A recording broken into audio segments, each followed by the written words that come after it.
많이 달라졌죠? 이제 아침 저녁으로는 이제 선선하고 추우려고 그러는데요. 참 사람이 간사해요. 예, 날짜에 따라서.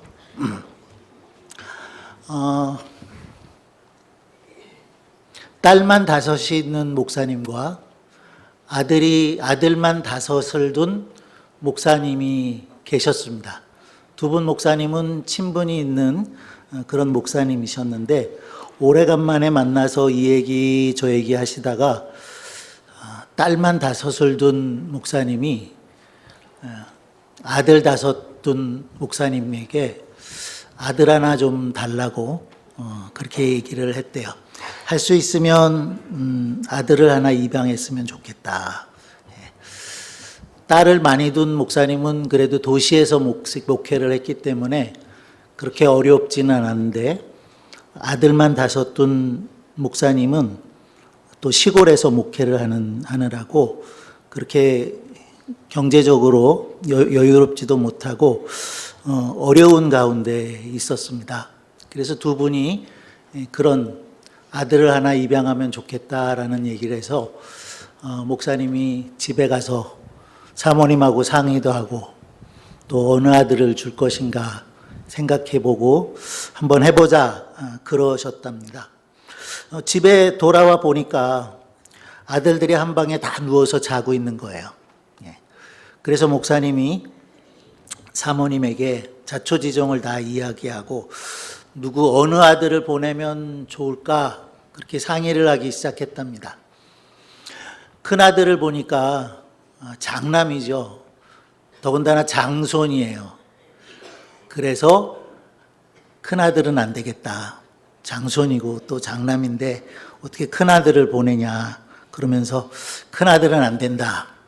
그럼 둘째는 어떨까 하고 둘째를 보니까 어떻게 그렇게 아버지를 빼닮았는지 꼭 아버지 목사님을 빼닮은 거예요.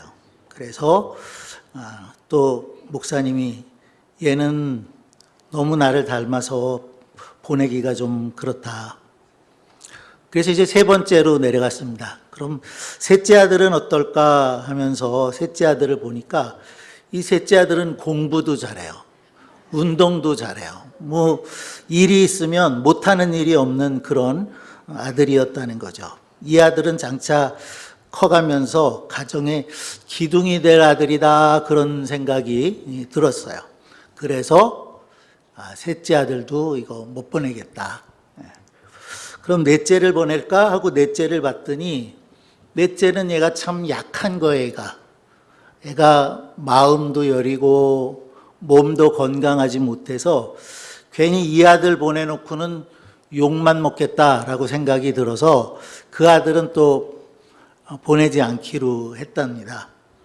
그리고 이제 마지막으로 5번째 막내 아들을 보니까 이건 너무 어린 거예요. 또 너무 어려서 또 가서 적응을 잘 못할지도 모르겠다. 그런 생각을 하게 되었답니다. 그래서 목사님과 사모님이 이제 막내까지 갔다가 또 다시 위로 올라왔다가 또 내려갔다가 밤새 누구를 보낼까 하다가 결론을 내리기는 아무도 보내지 맙시다. 우리가 비록 가난하지만 먹고 살기 어렵지만 그래도 잘 키울 수 있을 거다. 그렇게 생각을 하고 아무도 보내지 않기로 했다는 겁니다. 실화인지 지어진 얘기인지는 잘 모르겠어요. 우리 말 가운데 10손가락 깨물어서 아프지 않은 손가락 없다 그러죠. 자식이 아무리 많아도 아들이 아무리 많아도 부모에게는 소중하지 않은 자식이 없는 것 같아요. 약한 자식은 약해서 또 강한 자식은 강해서 다 그 자녀들이 부모에게는 너무나 소중하다라는 것입니다. 자, 그런데 이렇게 5이나 있는 가운데도 하나를 보낼 수 없는 그런 일들이 있지만 하나밖에 없는 아들을 주신 분이 계세요. 누구시죠? 하나님이세요. 8장 31절, 32절을 보면 이렇게 말씀하고 있는데요. 같이 한번 읽어보도록 하겠습니다. 자기 아들을 아끼지 아니하시고 우리 모든 사람을 위해서 내어주시니가 어찌 그 아들과 함께 모든 것을 우리에게 은사로 주시지 않겠느냐, 주지 아니하시겠느냐. 자기 아들을 아끼지 아니하시고 우리 모든 사람을 위해서 내어주신 이 그랬죠. 하나님께서 아들을 주셨다는 거예요. 여러 아들 중에 한 아들이 아니고 그것도 하나밖에 없는 아들을 하나님은 우리를 위해서 주셨다는 거죠. 왜 그러셨을까요? 왜 하나님은 하나밖에 없는 아들을 우리에게 주셨을까? 그리고 그렇게 아들을 주신 하나님은 우리들에게 주시지 못할 것이 없을 거다. 모든 것을 선물로 내어주신다. 이렇게 말씀하고 있는데 하나님께서는 모든 죄인들을 위해서 하나밖에 없는 아들을 주셨다. 그리고 그 하나밖에 없는 아들을 주신 것은 우리를 향한 하나님의 사랑을 증거하는 것이다. 이렇게 말씀을 하고 있는데요. 로마서 5장 8절에 보면 그랬습니다. 우리가 아직 죄인 되었을 때에 그리스도께서 우리를 위하여 죽으심으로 하나님께서 우리에게 대한 자기의 사랑을 확증하셨느니라. 아들을 우리를 위해서 아들이 죽으시도록 그리스도께서 우리를 위해서 죽으셨는데요. 그것도 우리가 의인이라서가 아니라 죄인 되어 있을 때, 죄인일 때에 우리를 위해서 하나님께서 아들을 주셨다. 그것은 하나님이 우리를 얼마나 사랑하시는지 우리에 대한 하나님의 사랑을 증거하기 위함이다. 그렇게 말씀을 하셨는데요. 예수님도 요한복음 15장에 보시면 그런 말씀을 하세요. 친구를 위하여 목숨을 버리면 이에서 더 큰 사랑은 없다. 그렇게 말씀을 하고 있죠. 하나님은 우리를 향한 그 사랑을 증거해 주시기 위해서 자기 아들을 우리에게 주셨다. 우리를 위해서 죽으시기까지 했다라고 말씀을 하고 있습니다. 오늘 많이 있다는 사실을 우리가 볼 수가 있습니다. 먼저 오늘 설교 제목과 같이 우리를 향한 하나님의 사랑은 결코 끊을 수 없다라는 것을 보게 되는데요. 35절 한번 먼저 읽어볼까요? 35절 함께 읽어보겠습니다. 누가 우리를 그리스도의 사랑에서 끊으리요? 환난이나 공고나 핍박이나 기근이나 적신이나 위험이나 칼이랴. 누가 우리를 그리스도의 사랑에서 끊으리요? 그랬죠. 끊을 수 없다라는 사실을 강조하고 있는 겁니다. 누가 우리를 그리스도의 사랑에서 끊을 수 있으리요?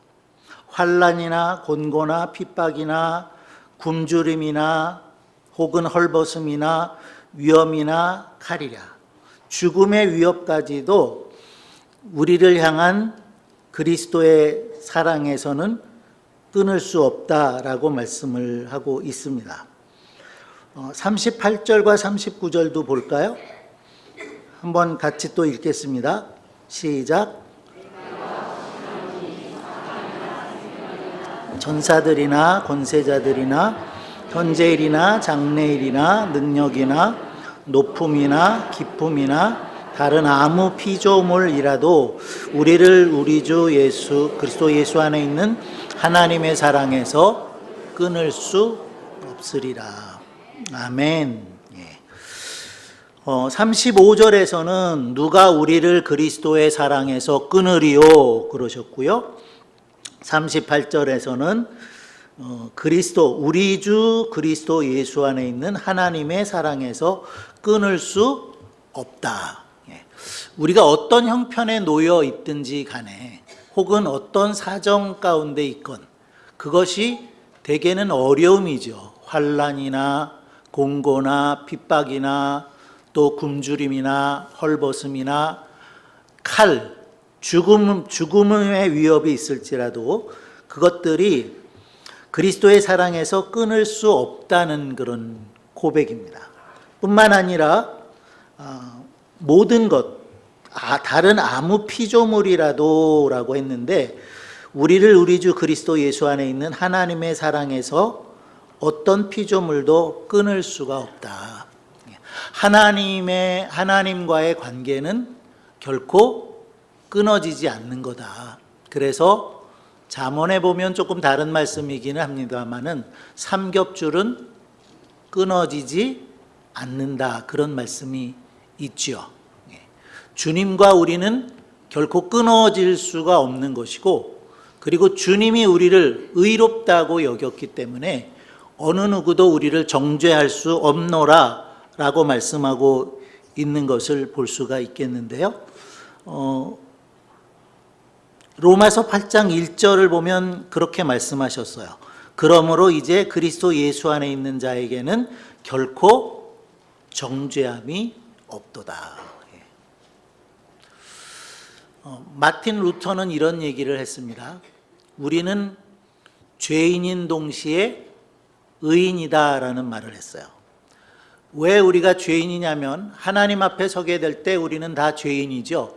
의인은 없나니 한 사람도 없다고 말씀하고 있고, 모든 사람이 죄를 범하였음에 하나님의 영광에 이룰 수 없노라 라고 말씀을 하셔서 하나님 앞에 설 때에 우리 모두는 죄인이다 라고 이야기했고요.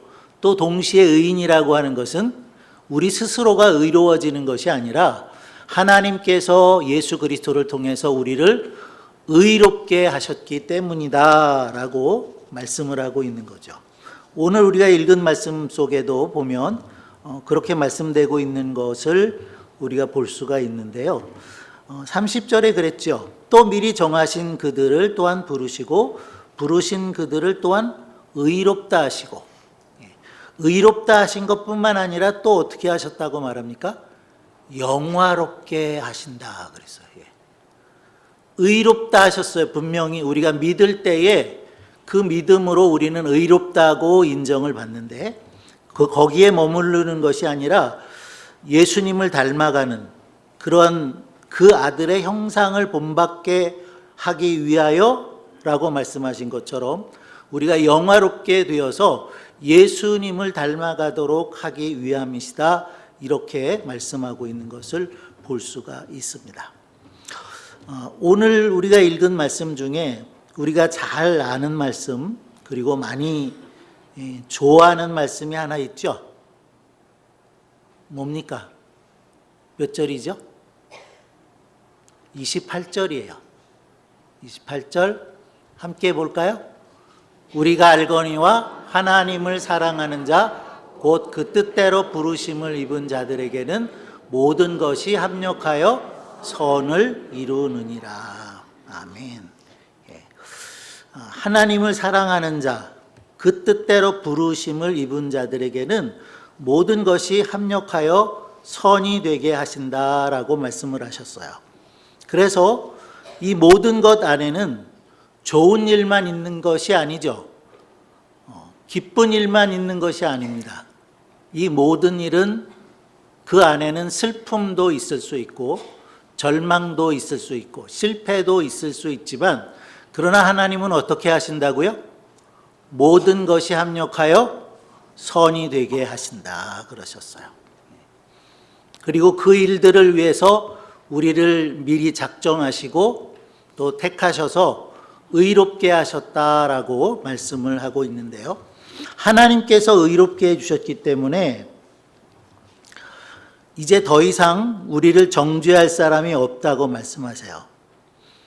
31절로부터 보면 이런 말씀들이 나옵니다. 그런즉 이 일에 대하여 우리가 무슨 말하리요? 만일 하나님이 우리를 위하시면 누가 우리를 대적하리요? 그렇죠. 누가 우리를 대적하겠다는 겁니까? 아무도 우리를 대적할 수 없다. 하나님이 우리를 위하시면 아무도 우리를 대적할 수 없다라고 말씀하셨어요. 33절에 보시면 누가 능히 하나님의 택하신 자들을 송사하리요. 의롭다 하신 이는 하나님이시라 그랬죠.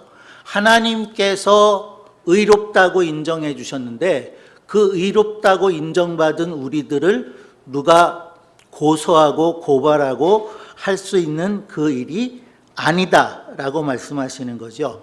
34절에는 뭐라고 그러셨습니까? 같이 읽어볼까요? 누가 정죄하리요. 죽으실 뿐 아니라 다시 살아나신 일은 그리스도 예수시니 그는 하나님 우편에 계신 자요 우리를 위해서 간구하시는 자신이라 그랬어요. 하나님께서 의롭게 하셨기 때문에 그 우리를 위하신 하나님이 계심으로 누구도 우리를 대적할 수 없다. 또 재판을 걸어서 고소하고 고발하는 그러한 송사를 하는 일이 없겠다. 또 아무도 정죄할 수 있는 일이 없다라는 거죠. 이미 하나님께서 우리를 의롭다고 하셨기 때문에 의롭다 하심을 입은 우리를 정죄할 수 있는 그 어느 것도 없다. 그 어떤 피조물도 없다라고 말씀하시는 거죠. 달걀로 바위치기라는 말이 있죠. 달걀이 바위를 이길 수 없다는 말입니다. 오늘 이 로마서 8장에서 말씀되고 있는 내용들을 보면 누가 하나님을 능가할 수 있겠느냐라는 것을 말씀을 하고 있는데 하나님을 이겨낼 수 있는 존재는 결코 없다는 겁니다. 하나님은 전능하세요. 우리가 신앙 고백을 이미 했습니다마는 전능하신 하나님 아버지를 내가 믿사오며 라고 고백한 것처럼 하나님은 전능하십니다. 반면에 우리 인간은 전적으로 무능한 존재이지요. 그럼에도 불구하고 하나님께서 우리를 위하시면 우리는 정죄함을 받지 아니한다라고 말씀하고 있는 겁니다. 전능하신 하나님이 우리를 위로하신다는 거예요.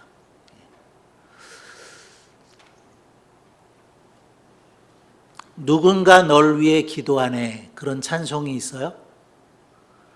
누가 우리를 위해서 기도합니까? 오늘 말씀 속에 있어요. 누가 우리를 위해서 기도하죠? 26절에 보면 그랬어요. 이와 같이 성령도 우리 연약함을 도우시나니 우리가 마땅히 빌 바를 알지 못하나 오직 성령이 말할 수 없는 탄식으로 우리를 위해서 친히 간구하시느니라 그랬습니다. 27절에도 마음을 감찰하시는 이가 성령의 생각을 아시나니 이는 성령이 하나님의 뜻대로 성도들을 위해서 간구하심이니라 그러시죠. 누가 우리를 위해서 기도하고 계세요? 성령 하나님께서 기도하고 계신다는 거예요. 무엇을 기도하십니까? 우리는 알지 못하는 것까지라도 우리가 빌 바를 알지 못하나 하나님께 어떤 기도를 어떻게 하나님께 드려야 할지 알지 못하는 상황 속에서도 모든 것을 아시는 성령님께서는 우리를 대신해서 기도하신다는 겁니다. 성령께서만 기도하시나요? 또 누가 기도한다고 말씀하셨죠? 33절 다시 볼까요? 33절 띄워주시면 함께 읽겠습니다. 누가 능히 하나님의 택하신 자들을 송사하리요 의롭다 하신 이는 하나님이시니 누가 정죄하리요 죽으실 뿐만 아니라 다시 살아나신 이는 그리스도 예수시니 그는 하나님 우편에 계신 자요 우리를 위하여 간구하시는 자시니라. 성자 예수님 지금 어디 계십니까? 하나님 우편에 계시다는 거예요. 그 하나님 우편에서 예수님은 무엇을 하시나요? 기도하세요. 간구하신다 그랬는데 누구를 위해서? 우리를 위해서 간구하시고 계신다라고 말씀을 하고 있습니다. 이처럼 성령께서 우리를 위해서 기도하시고 성자 예수 그리스도께서도 우리를 위해서 간구하고 계십니다. 그런 모든 일들 때문에 우리를 실족지 못하게 하고 우리를 다시금 정죄하는 그런 일은 있을 수가 없다라고 말씀을 하고 있는 거죠. 로마서 8장 1절은 이렇게 말해요. 그러므로 이제 그리스도 예수 안에 있는 자에게는 결코 정죄함이 없다. 더 이상 우리를 정죄할 게 없다는 거예요. 그리스도 예수 안에 있는 자에게는 결코 정죄함이 없다라고 말씀하고 계신다는 겁니다. 아멘 되시겠어요? 누구도 우리를 정죄할 수 없어요. 누구도 우리를 대적할 수 없어요. 누구도 우리를 송사할 수 없어요. 누구도 우리를 정죄할 수 없어요. 그런데 정죄하는 존재가 하나 있기는 있습니다. 우리가 무언가 잘못하고 나면, 하지 않아야 될 것을 하고 나면 마귀가 와서 우리에게 속삭이죠. 내가 이런 일을 하고도 하나님의 자녀냐? 내가 그런 일을 하고도 성도라고 할 수 있겠느냐? 어떻게 내가 그런 일을 하면서도 교회의 집사냐? 그런 일을 하면서도 내가 목사 맞냐? 이런 마귀가 속삭이는 그런 내용들이 있다는 겁니다. 우리가 분명히 알아야 될 것은 우리는 어떤 일을 해서 구원을 얻은 것이 아니라는 거예요. 그리고 우리가 어떤 일을 해도 하나님의 자녀라는 사실입니다. 이것은 우리가 죄를 짓지 않는다는 얘기가 아니에요. 여전히 우리는 실수할 수 있고 허물을 남길 수 있고 죄를 지을 수 있습니다. 그러나 무엇을 하든지 우리는 여전히 하나님의 자녀라는 사실이에요. 때문에 행위로 구원을 받은 것이 아닌 것처럼 행위로 하나님의 자녀가 되는 구원을 상실하는 것도 아니라는 것을 꼭 기억하시기를 바랍니다. 오늘 말씀 속에서 중요하게 우리에게 얘기하고 있는 것 중에 하나는 우리가 이미 하나님으로부터 예정된 존재라는 거예요. 택정함을 받은 존재라는 거죠. 그리고 하나님이 의롭다 하셔서 의인이 되었고 영화롭게 되어지는 그런 과정 가운데 있는 존재다라고 말씀을 하고 있는 것이지요. 그래서 우리는 하나님과 연결되어 있고 또 하나님의 자녀라는 이유 때문에 하나님은 우리를 위하고 계신다는 거예요. 하나님이 우리를 위하신다. 참 좋은 말씀이죠? 옆에 분들하고 한번 해보시겠어요? 하나님이 집사님을 위하십니다. 예. 네. 하나님이 우리를 위하신다는 거. 만약 하나님이 우리를 위하시면이라고 말씀했지만 하나님이 우리를 위하시면 우리는 하나님의 사랑으로부터 끊을 수 없는 하나님의 자녀가 된다는 거예요. 앞에서 우리가 읽은 것처럼 그 어떤 것도 환난이나 공고나 핍박이나 헐벗음이나 굶주림이나 심지어 칼까지도 하나님의 사랑으로부터 우리가 끊어짐을 당하지 않을 것이라는 거죠. 우리가 잘 아는 요셉을 한번 생각을 해볼까요? 요셉은 17이라고 하는 어린 나이에 형들의 시기를 받아서 노예로 팔려갔습니다. 애굽의 노예로 팔려갔죠. 거의 13년 동안 어려운 가운데 죄수 생활도 하고 그랬습니다. 그러나 우리가 그 요셉의 이야기를 성경에서 읽어나갈 때에 요셉이 한 번도 하나님께 불평한 일이 없어요. 단지 하나 요셉이 마음에 이렇게 품었던 것이 있다면 그 술 맡은 관원장입니다.